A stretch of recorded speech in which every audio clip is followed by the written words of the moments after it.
Diego Armando Maradona, the complicated genius who became the king of Naples, magical memories and moments of madness. This is the story of his time at Napoli. When the diminutive Argentine arrived in Naples, the city erupted. 80,000 fans filled the Stadio San Paolo. To them, he wasn't just a footballer. He was hope. He was rebellion. He was a chance to rise. But no one, not even Maradona himself, could predict what the next 7 years would bring. Glory beyond imagination and a darkness that would consume him. Napoli was a club with passion but few trophies. Southern Italy was often dismissed, economically, socially, and when it came to football. Maradona came from a similar place, Villa Fiorito, a poor neighbourhood in Buenos Aires. He saw himself in Naples, and Naples saw itself in him. But with his arrival came pressure, a world record fee, a city desperate for success, and a player carrying the expectations of millions. Maradona's first seasons were about building the foundations. He scored goals, beautiful goals, but the team needed time. Napoli grew stronger, braver, more creative, more rebellious, and Diego, he became a symbol, a maverick on the pitch with a magic wand of a left foot. His charisma was electric, and Naples worshipped him like a living god. It all clicked in his third season, May the 10th, 1987. A date burned into Neapolitan history. Napoli clinched their first ever Serie A title. The city exploded. Babies were named Diego. Walls were painted with his face. Some fans even joked that the only thing missing was a miracle. But to them, Maradona was the miracle. As well as the league championship, Napoli also won the Coppa Italia. Maradona had delivered what many thought was impossible.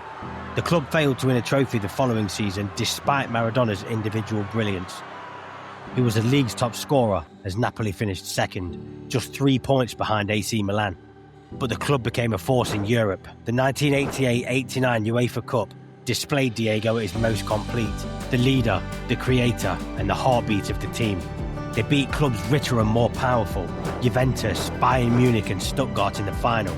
It was Napoli's first major European trophy, and for Maradona, perhaps the peak of his club career. The following season, Napoli captured the league championship again, their second Serie A title in 3 years. Another miracle and another wave of celebration. On the pitch, Maradona was untouchable. Off it, his life was unravelling. Success had its price. Naples' love was suffocating. Everywhere he went, he was followed by fans, journalists, admirers, and opportunists. And then there were the other forces. Maradona became entangled with the Camorra, the Neapolitan crime syndicate. They offered protection, parties, connections, and drugs. Cocaine became a growing presence in his life, a dangerous escape from the pressure surrounding him. His private life became chaotic, late nights, scandals, and the birth of a son he refused to publicly acknowledge. The walls began to close in. By the time the 1990 World Cup arrived, hosted in Italy, Maradona was living a double life. A global icon on the pitch, a man losing control off it. He still carried Argentina all the way to the final. But the semi-final was played in Naples. Maradona appealed to the Neapolitans. Naples is not Italy. Naples has always been left behind. Support us, he said. Many Neapolitans did, and the rest of Italy never forgave him. When Argentina knocked Italy out, Maradona became a villain across the country, even as Naples remained loyal. But loyalty wouldn't protect him much longer. The crash came in March 1991. Maradona failed a drug test for cocaine. He was suspended for 15 months. Soon after, the authorities came knocking. Wiretaps, investigations, reports of parties, drugs and Camorra associates. The image of a hero began to shatter. Napoli had built a dynasty around Diego, but the burden became too heavy, the machine too big to control. By the time he left in 1991, it felt like a kingdom collapsing. He spent 7 roller-coaster seasons with Napoli, the most successful period in the club's history. They won 5 trophies as Maradona conjured up countless unforgettable memories. But his legacy in Naples isn't just about silverware. It's something deeper.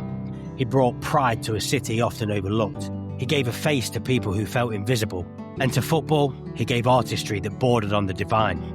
Even with the scandals, the addiction and the chaos, Naples never stopped loving him. After all, Maradona reflected the city itself. Fiercely alive yet flawed, complicated but brilliant. Today, the stadium bears his name. Diego once said, "I am the golden boy, but I pay the price for being Maradona." In Naples, he was more than a golden boy. He was a king, a sinner, and a saviour. A man who gave everything until there was nothing left to give.